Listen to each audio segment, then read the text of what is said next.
হক ইনসাফ বার্তা ইউটিউব চ্যানেলে আপনাদেরকে স্বাগতম। শুরু করছি গণতন্ত্রের চতুর্থ স্তম্ভ। আমি আনারুল ইসলাম।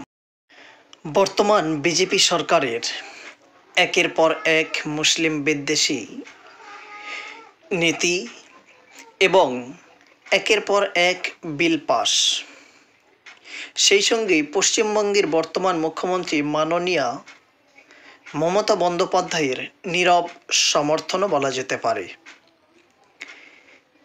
যেমন ওয়াকফ বিল, পশ্চিমবঙ্গের মুখ্যমন্ত্রী মাননীয়া বলেছিলেন পশ্চিম বাংলায় ওয়াকফ আন্দোলন করতে দেব না।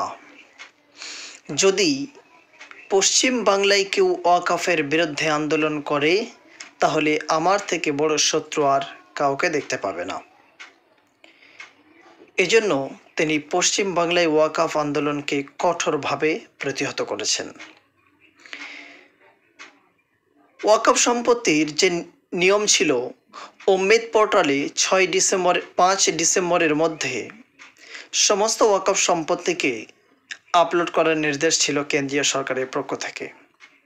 কিন্তু পশ্চিমবঙ্গের মাননীয় মুখ্যমন্ত্রী মমতা বন্দ্যোপাধ্যায় বললেন, যতদিন আমি পশ্চিমবঙ্গে ক্ষমতায় আছি ততদিন পশ্চিমবঙ্গে ওয়াকফ লাগু হতে দেব না।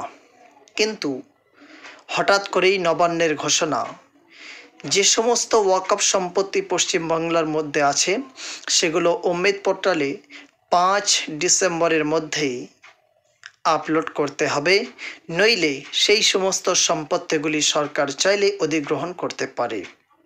কি বলেছিলেন মাননীয়া, শুনে নেব, ভিডিওটি দেখুন। ওয়াকফ আমাদের এখানে কোনো কোশ্চেন নেই, বাংলায় আপনাদের কোনো প্রবলেম নেই, বাংলায় আমি আছি মনে।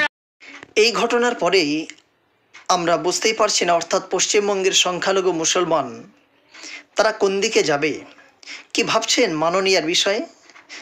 এখনো পর্যন্ত সন্দিহান যে পশ্চিমবঙ্গের মুখ্যমন্ত্রী মাননীয়ার কোনটা মুখ এবং কোনটা মুখোশ চিনে উঠতে পারছেন না। এত কিছুর পরেও যদি পশ্চিমবঙ্গের মানুষ সচেতন না হয়, হয়তো আরও অনেক কিছু বাকি আছে, সেগুলো দেখতে হবে। কিন্তু এমন একটা সময় মুসলমানদের ঘুম ভাঙবে বা সংখ্যালঘুদের ঘুম ভাঙবে, তখন কিন্তু আর কিছু করার থাকবে না। তাই সময় থাকতে যদি সচেতন না হন, সময় থাকতে যদি সাবধান না হন, তাহলে চরম বিপদ কিন্তু অপেক্ষা করছে।